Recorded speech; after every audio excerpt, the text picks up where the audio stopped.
और मेरे so called देशभक्तों, हम सब लोग अपने आप को बहुत बड़ा देशभक्त कहते हैं ना, पर जरा एक बात बताएंगे, क्यों हमारी देशभक्ति केवल 15 अगस्त और 26 जनवरी को ही उफान मारती है? देशभक्ति का मतलब हमारे लिए क्या है? 2-4 गाने सुन लेना, तिरंगे का टी शर्ट पहन लेना और झंडा फहरा देना? वाह दोस्तों वाह, क्या देशभक्ति है हमारी, मानना पड़ेगा। हमसे बड़ा देशभक्त तो साला कोई पैदा ही नहीं हुआ है। हमसे कोई ये पूछ ले कि are you proud to be an Indian, तो हम सब लोग चिल्ला चिल्ला कर बड़े ओज के साथ और बड़े जोश के साथ यह कहते हैं, yes I proud to be an Indian. पर प्रभु, गर्व है किस बात का? किस बात पर गर्व कर रहे हैं हम सब लोग? इस देश की बढ़ती जनसंख्या पर, या फिर दिनों दिन पांव फसारते हुए जातिवाद पर, या फिर इस देश के बढ़ते भ्रष्टाचार पर, जहां बिना पैसे दिए कोई काम नहीं होता? बच्चा पैदा हो तो घूस दो, बंदा मरे तो घूस दो, बस घूस दो घूस।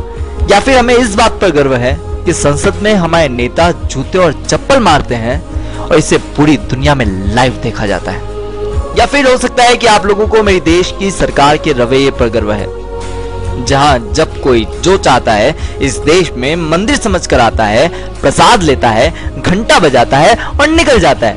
मगर मेरे श्रीमान मंत्री महोदय यह फरमाते हैं कि हमें इस घटना पर बहुत खेद है और अब भारत और नहीं सहेगा, अब हम चुप नहीं बैठेंगे, अब भारत और नहीं सहने वाला। अरे कोई उनसे ये तो पूछे कि देवता तुमने आज तक किया क्या है?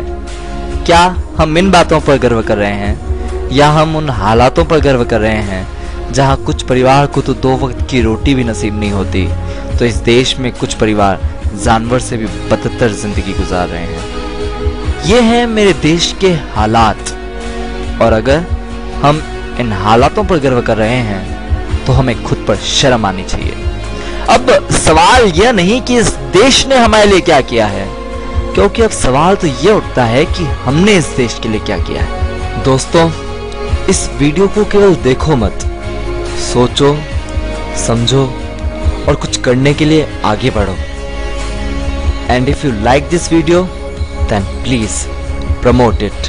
और हाँ, अब मैंने ब्लॉग्स लिखने भी शुरू कर दिए हैं, और उसे विजिट करने के लिए just log on to www.relishingravi.blog.co.in relishingravI.blog.co.in।